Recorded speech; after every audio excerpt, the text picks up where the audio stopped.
Imagine a society without boundaries, where family structures crumble and communities lose their moral compass. Today, we're diving deep into one of history's most significant texts on social boundaries, Leviticus 18.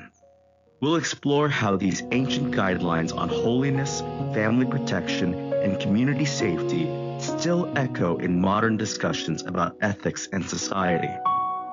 You know, what's fascinating is that this text isn't just a random list of rules. It's actually part of what scholars call the Holiness Code, a specific section in Leviticus chapters 17 through 26. Wait, the Holiness Code? That sounds intriguing. What exactly does that mean? Well, it's essentially a covenant charter that was delivered at Sinai. The fascinating thing is that it comes right between the construction of the tabernacle and Israel's departure toward Canaan. It's this crucial moment where they're establishing their identity as a distinct community. So this wasn't just about individual behavior then? Not at all. According to the research, it was about shaping an entire culture. The text explicitly says, "You must not do as they do in the land of Egypt where you lived, and you must not do as they do in the land of Canaan." It was about creating a unique identity. That's really interesting. So it was about cultural distinction as much as moral guidance? Exactly. And what's really fascinating is how it's structured. The text actually has 3 distinct boundaries of protection. 3 boundaries? Can you break those down for us? Sure. The first is what we call the inner boundary, verses 6 through 18, which deal with family relationships. Then there's the middle boundary about marriage fidelity, and finally the outer boundary addressing unnatural relations. That's quite systematic for an ancient text. It really is. And what's particularly interesting is how these boundaries were designed to protect the family unit. In ancient Israel, the family was seen as the foundation of society. You know, that reminds me, I read that all ancient systems of law showed concern for family definition. Was this unique to Israel? Well, while other cultures had family laws, what made this text unique was its theological grounding. Everything was anchored in the phrase, "I am the Lord your God." So it wasn't just pragmatic social organization? No, it went much deeper. These weren't just rules, they were about holiness, about being set apart. The text repeatedly emphasizes, "Be holy, for I, the Lord your God, am holy." That's fascinating. Can you explain more about what holiness meant in this context? According to the research, holiness wasn't just about moral purity, it was about consecration, being set apart for a specific purpose. It had both a pedagogical purpose, teaching people about God's character, and a protective purpose. Protective in what way? It protected against the assimilation of practices that could corrupt the community's faith and social structure. The boundaries weren't arbitrary, they were designed to maintain social stability. That's really interesting. So these weren't just individual rules, but community protections? Exactly.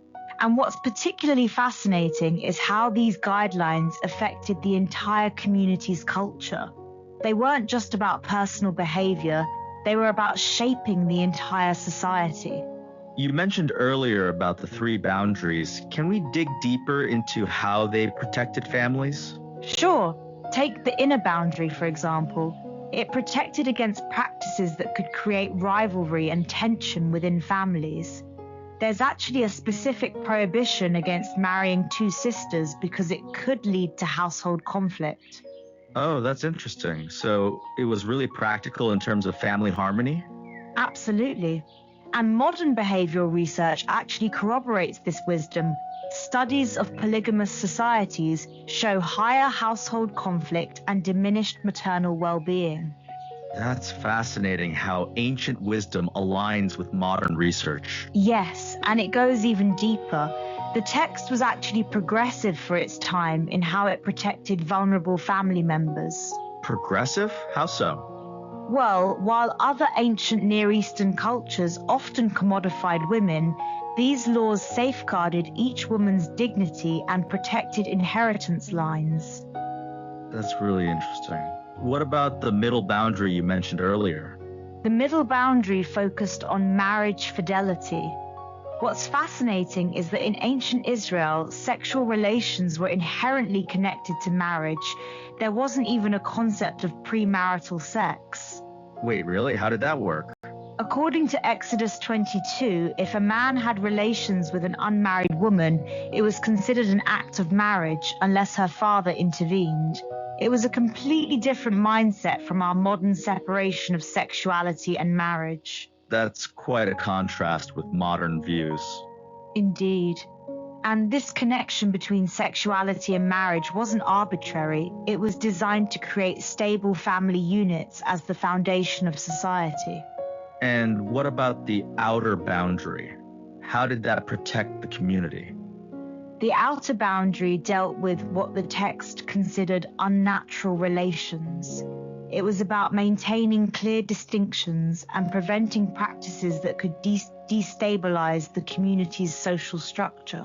So all these boundaries work together? Exactly. They created concentric circles of protection, from the family unit to the larger community. Each boundary reinforced the others.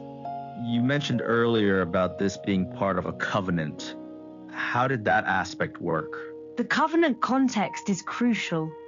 These weren't just arbitrary rules, they were part of a larger agreement between God and the community, grounded in the phrase, "I am the Lord your God."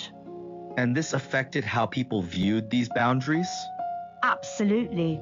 The covenant context gave these boundaries divine authority and made them part of the community's core identity. That's fascinating. How did this compare to other ancient cultures?